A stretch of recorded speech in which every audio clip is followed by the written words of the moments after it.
Several days back, I was listening to a video called Secrets of Japanese Wrestling Revealed by the Wrestling Mindset YouTube channel. I will link that video in the description. For those unaware, Japan has been an Olympic wrestling powerhouse for a pretty long time in the grand scheme of things. I believe they took home 8 medals in wrestling this past cycle. Most of the video that I watched was devoted to breaking down the DNA of that phenomenon. Something came up, though, that I've always been aware of, but I really haven't made a video on it despite this rekindling the urge. So, to paraphrase, the Americans have an emphasis on teaching their wrestlers tactics and moves, and then more tactics and moves, and finally, even more tactics and moves. The result is that a huge number of American wrestlers end up with injuries across their professional careers, despite the very high level of fitness that they passively develop. By contrast, the Japanese and Soviet wrestlers start with fitness. Tactics and techniques are conceptualized as arising organically out of a specifically capable, honed body. Now, again, this isn't to say American wrestlers are unfit somehow, or that Japanese wrestlers don't get taught plenty of techniques and tactics. They do.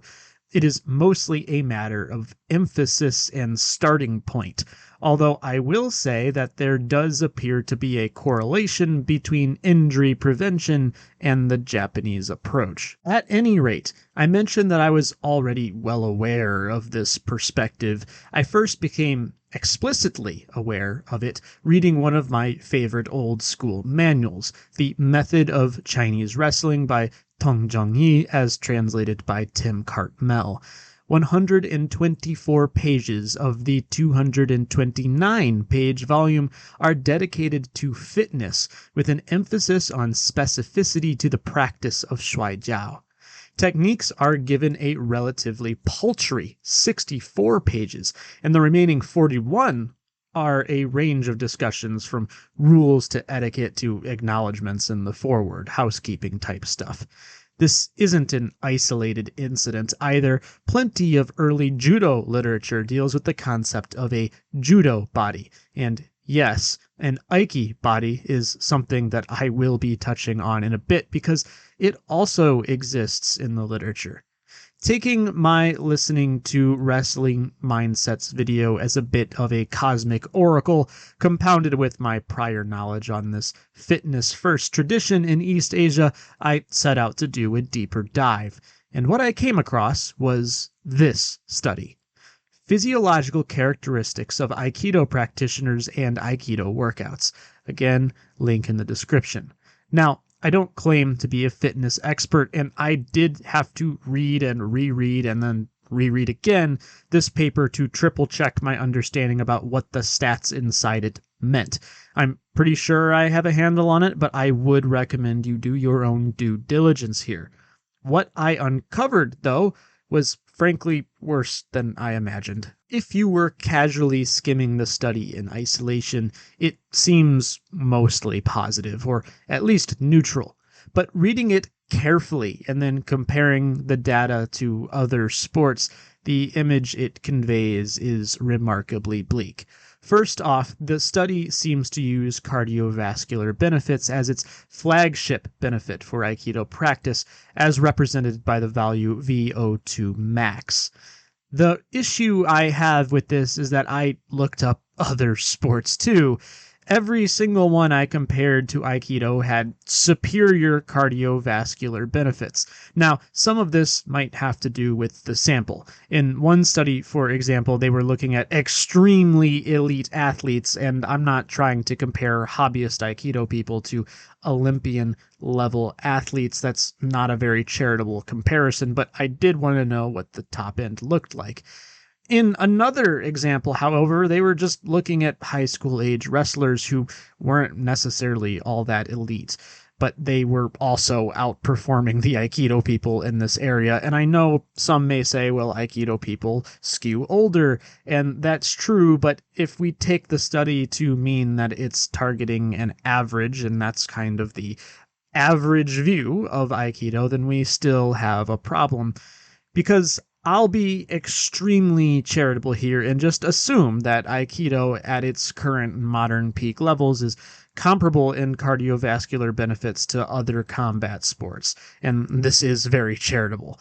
This still isn't really a reason to choose Aikido over something else, though, because it seems like you could walk into any sport club of any variety and have a very solid chance of getting exactly the same or better cardiovascular benefits.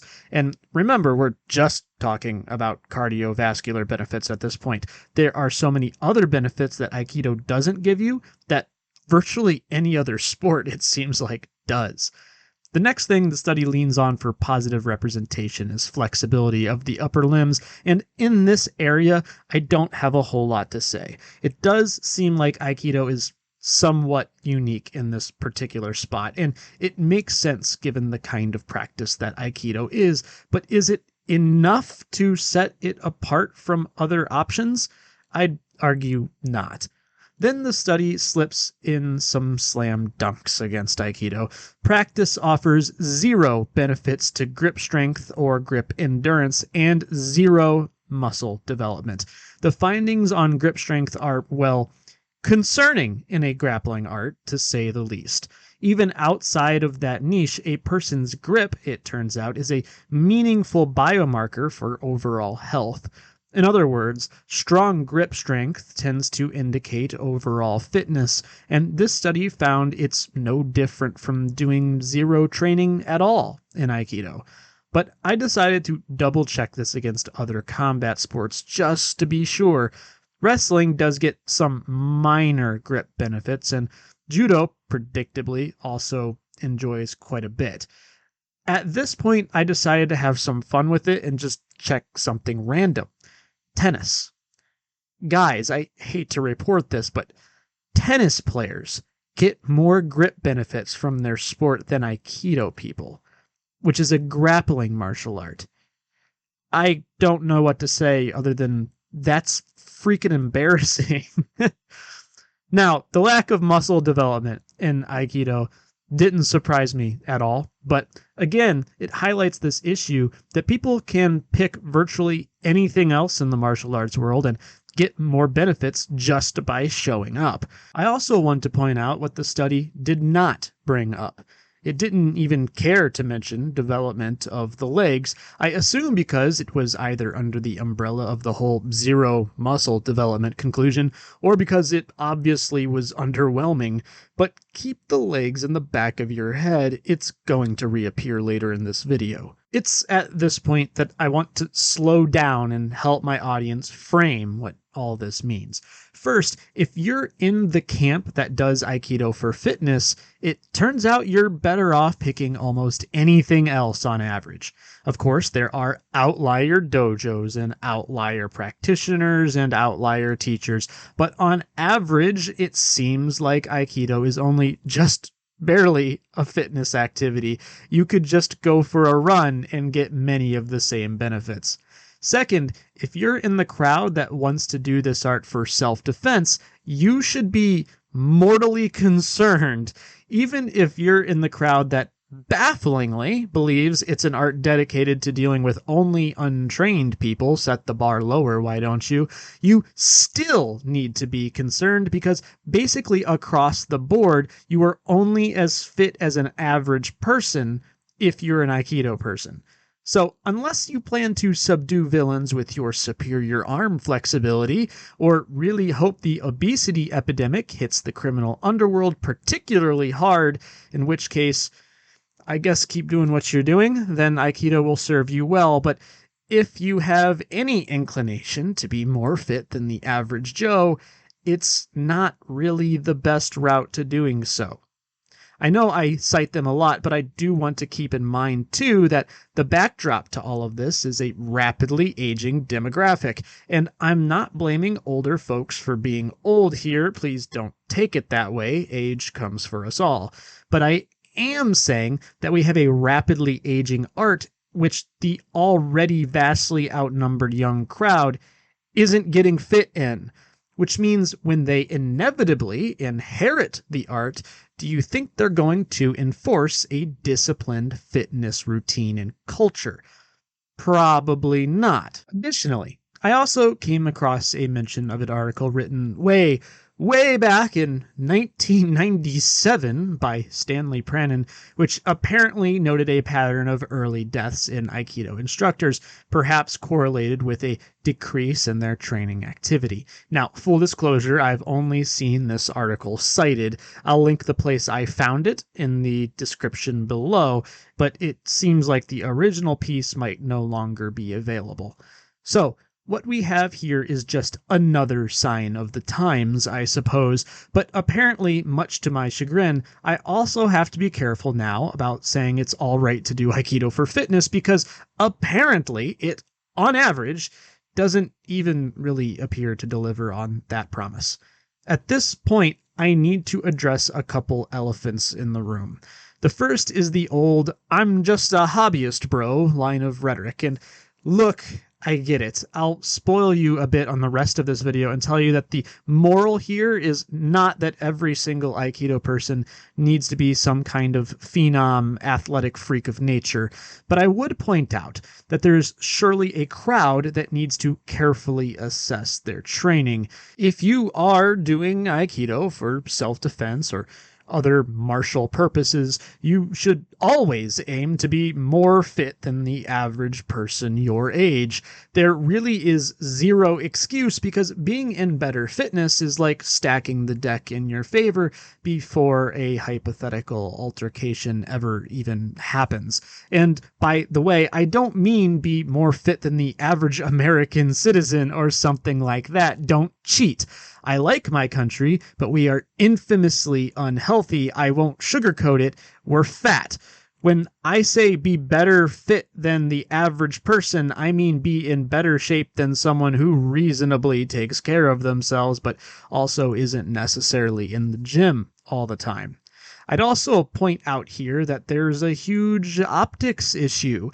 If you take a look at some other grappling systems' brightest, most famous sons, they all look like they train and train hard. While I know muscle mass isn't everything in martial arts, it's sort of like wearing a suit to an interview versus not. Compared to these guys that I have coming up on screen, where's Aikido's ambassador? Who do we have?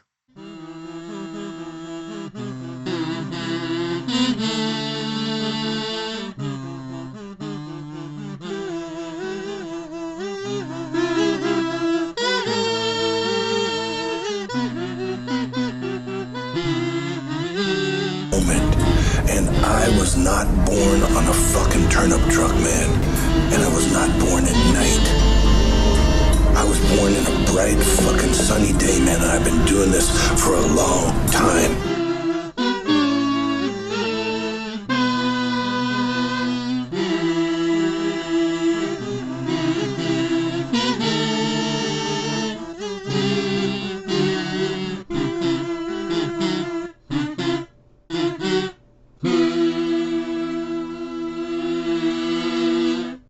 Need I really say more than this? All I want to add is that, again, I'm not advocating that every single Aikido person in the world has a Greek god body. But I am saying that when people think of Aikido, they don't think of people who actually are fit. They don't even think of people who look fit. And that's a problem that we need to address. The other elephant in the room here is the group of people who are out to find the so-called internal power. Because one of the things that I've noticed when I bring up fitness in Aikido is people will use this as kind of a shield, so they don't really have to focus on the real fitness. And that's not to say that internal power isn't real necessarily.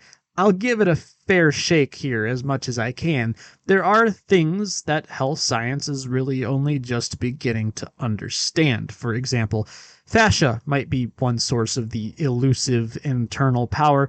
That said, though, everything I've read about fascia points to it contributing some extra strength, but certainly not enough to account for superhuman feats or anything of that sort. Personally, if we are ever going to uncover something akin to internal power, I suspect it would be something closer to the old Maxalding system or Maxic system. The system originates from the early 1900s and essentially posits that the key to extreme strength is the complete relaxation of antagonistic muscle groups during exertion. So, for example, if you're pushing something and activating your triceps, your biceps need to be completely disengaged, and therefore this will allow those triceps to recruit 100% of the muscle. On paper, to me, this always sounded a lot like traditional descriptions of internal power.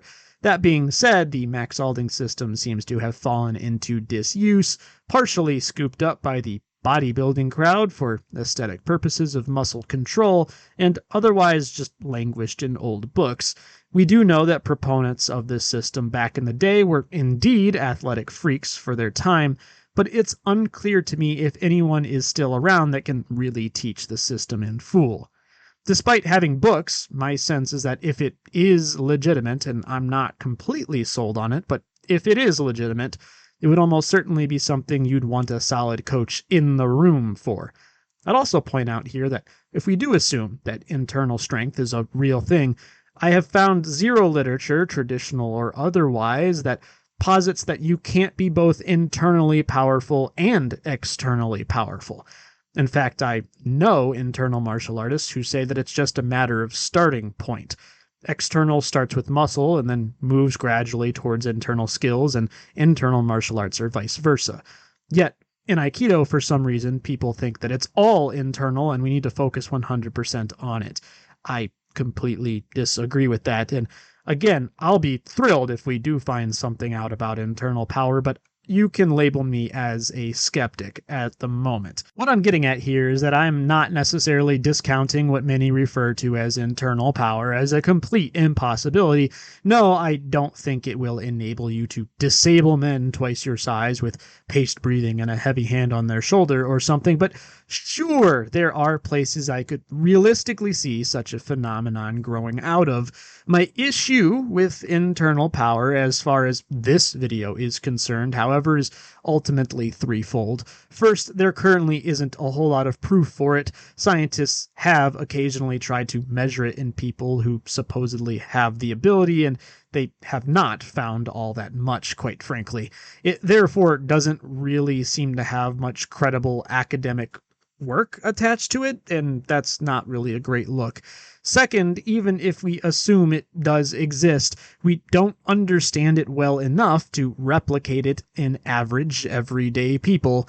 In that vein, third, Aikido itself clearly is not pumping out internal power masters left and right. If it were, we wouldn't be in the position that we are right now. So while I'm open to the possibility of something that is roughly internal power being discovered and even then incorporated into training, we definitely don't have that right now in a general sense, and Aikido certainly isn't specifically delivering on it either.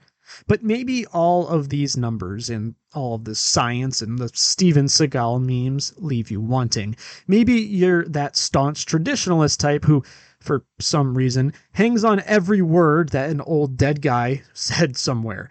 Obviously, I have deep criticisms about the whole go back in time to progress ideology so prominent in modern Aikido, so much so that I've done at least 2 whole videos rejecting the premise, but I'm very much for using tradition as inspiration, as a starting point, so let's take a look at that. I want to start here with the many, many stories of the founder's quote-unquote vice-like grip. I believe I first encountered such a story in LSM Dur's Dueling with O-Sensei book, but I'll link to an old thread discussing such tales. It devolves a bit into notions of the aforementioned internal power, but you already know where I stand on that. What I want to focus on here is the fact that we have several accounts of the same gripping strength in Ueshiba. Compare that to our aforementioned study of modern Aikido people, where there is no grip strength there at all relative to the average person. In a similar vein, Shiota Gozo regularly defeated Masahiko Kimura in arm wrestling when they were students, and if you've ever seen what Kimura looked like, you'll know that isn't a feat of a man with weak arms or weak grip strength. I want to say on all of this, too, that the only other tradition I've heard of that actually produces people with this extreme grip is the karate-style Uechi-ryu. While not everyone has it, apparently some have historically. Unlike the hazy reasons for Ueshiba's gripping power, though, it seems clear as day to me how Uechi-ryu guys could achieve such an ability. They condition their bodies almost to the point of fanaticism. It should be noted, however, that Ueshiba was a frontiersman in the wilds of Hokkaido and did plenty of physical labor. This is an often overlooked fact. From here, I'd like to quote an article I found on the Sangenkai Blog about Yukiyoshi Sagawa of Daito Ryu and his teachings on developing a so-called Aiki body. The following are his words. March 14th, 1966. You cannot do technique if you do not have a developed body. October 21st, 1968. It is necessary to concentrate power in the forearms. Exercises like swinging a huribo are effective, but there aren't any results for 6 months to a year. May 24th, 1964. In order to become strong, it is necessary to strengthen the grip of your left hand. October 24th, 1969. In the end, cultivating the body is the most important thing. January 9th, 1970. The most important thing in Aiki is the legs. You must build muscle in the necessary areas of the hips and legs through training the legs in Henko. December 28th, 1970. When conditioning, if you do not think of what your goals are, what you are going to move and why, and the reason for doing it, there will be little result. July 23rd, 1971. The way that I built my body was through push-ups. It is important to continue each training method for at least 3 years. April 5th, 1971. It's no good if you don't have thick thighs. Conditioning yourself and becoming strong means that you're building muscle. July, no date specified, 1970. The muscle on your hips and abdomen must be thick, and you must begin to move from there. Technique done with slim hips will not be effective. However, thickness from fat is no good. September 3rd, 1968. The Aiki body. Unity of the forearms, body, and legs. He says plenty more and elucidates on a couple different things in the original article. I'll link them below, but I think you kind of get the picture here. I want to note on a few things. First, notice how very not mystical all of this is. It's just classic muscle building. Second, it all has a very, very specific focus. The workouts being done correlate with the martial art. This isn't just generic power. It's not generic strength, but a type of fitness specifically built around the features of Daito Ryu and Aiki, which reminds me a lot of the wrestling manual that I opened with, because all those pages devoted to fitness deal with very specific exercises for Shuai Jiao. Third, what is being described is basically an antithesis to the earlier study of Aikido. What is essentially being described here is not merely a suggestion, but the necessity of muscled legs, arms, and core. It's the piece that was considered the weakest in the previously looked at academic study of modern Aikido people, yet it is considered the very heart of practice here. And again, notice that concept that I opened the video with is here as well, and that is, don't even bother with technique until your body is adequately honed. Now, having said all of that, I have my criticisms of Yukiyoshi Sagawa's fitness model here. I didn't quote it above, but he leans heavily into super high rep ranges of sword cuts and the like. These, in my mind, could likely be updated with more modern exercises and more digestible rep ranges. Similarly, I'm not really an advocate of only doing fitness stuff for new students. It isn't really why they're there, and it will bore them into quitting. Now, maybe I would feel differently if it was like a specialty course or something across 6 months, but those are for people who have already decided that they're very serious, right? For the average person, I don't think this is sustainable. But I would advocate for being very clear that what we do requires fitness, and that 2 to 3 of our class sessions in the given week isn't likely to get people to where they need to be. We tend to have this thing in reverse nowadays where people come to the martial arts class for fitness, but I've really grown over the course of my studies to think that this is wrong. Fitness does need to come first. You don't go to martial arts to get fit. You go to martial arts to learn the techniques and the tactics. Martial arts assume that you are already fit and are keeping up with your fitness. And that is sort of the state of Aikido fitness at the moment.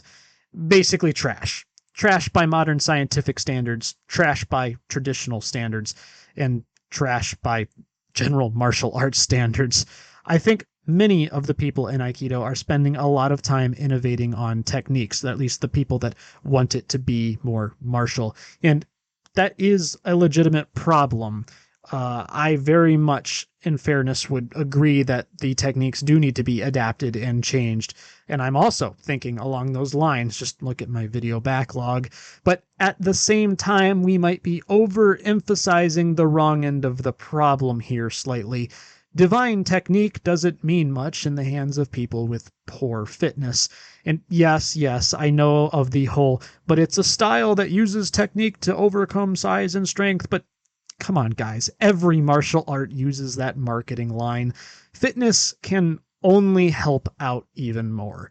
Now, I know there will be people who twist themselves into pretzels rationalizing why this is a line of training that should not be pursued. There always is, and I feel like I've heard every excuse in the book at this point, ranging from time constraints to something, the founder said something, and fine, I wish those people luck being functionally martial with their slightly above average arm flexibility. I, on the other hand, have decided to approach this more directly. As viewers know, I am in between dojos at the moment for a litany of real-life reasons, but I have plenty of free time to work out, and I really need to because my workout consistency was very much disrupted and just straight up murdered by my transition from America to Japan. Somewhere in between all the paperwork of getting set up here, I just kind of lost track. I'm basically back to baseline fitness, which is something I really need to rectify. So here's what I'm going to do. I'm going to take some inspiration from tradition and develop a workout around it. Just to be very clear, this isn't the beginning of some radical shift into being a fitness-themed channel or anything of that nature. If you're here for my other style of content, don't worry, it's still going to be the main style of content, but I do plan to post updates about my fitness training from time to time. And the reason I'm doing that is because I hope to eventually get around to having a program that is approachable for all Aikido people, no matter what their level is, because this is frankly a piece of the tradition that we've clearly greatly neglected, at least as much as the technical side of things. And because I am invested in updating and making Aikido relevant, we have to deal with this too. So let me give you a rough sketch of what I'm beginning to look at. First, most of what I'm going to be doing to start with is bodyweight calisthenics. This isn't because I hate weights or have anything against them or think they couldn't be adapted to achieve similar goals. My reasoning is really just down to that I think calisthenics are a lot more fun and they're free to do in the park, and Japanese gyms are typically pretty bad with rules against like headphones and no free weights at all. It's a whole thing. But generally, I do think that no matter what workout you do, whether it's Aikido specific or not, you should at least enjoy it, because if you don't, you're much more likely to quit. Therefore, I'm just going to be doing bodyweight calisthenics. Now, there are exceptions to the whole gym thing here in Japan, but I'd prefer to take a 5-minute jog down the street to the park than get on a train and then have to ride to the nearest free weight gym, which I will then have to pay for. Second, I'm going to be focusing quite a lot on body control. What that essentially means to me, at least, is strength through a flexible range of motion. I might chase a few body weight skills, but really just to use them as clear goals. My impression of most martial artists is that their flexibility is basically crap. There are outliers to that, of course, as always. Taekwondo and demonstration wushu come to mind, but broadly speaking, it seems like martial artists are always crazy stiff for no real practical reason. I'm decently flexible in my upper extremities, go figure, except my hamstrings are terrible, so I'll be focusing on those. That's what happens when you sit in a chair for most of your life. And third, I'm going to be focusing primarily on legs, in fact. I know that sounds funny since calisthenics guys aren't exactly known for their legs, but I'm in agreement with Sagawa in regard to their importance to Aiki.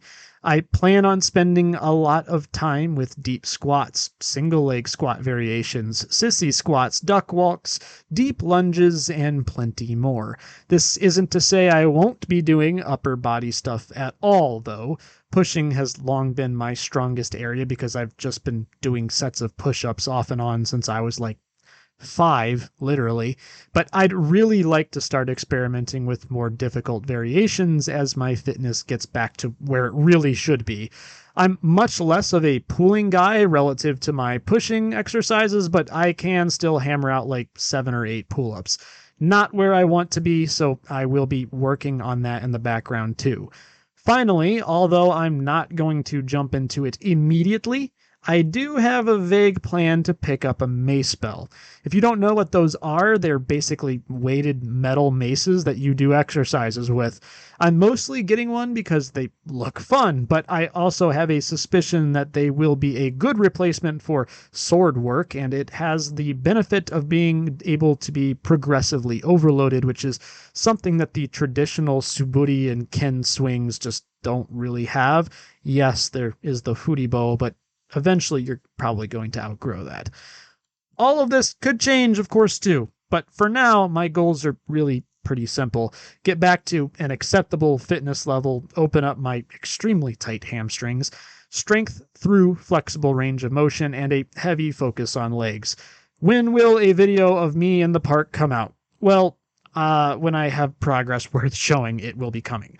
I'm telling you this mostly to keep myself accountable, actually.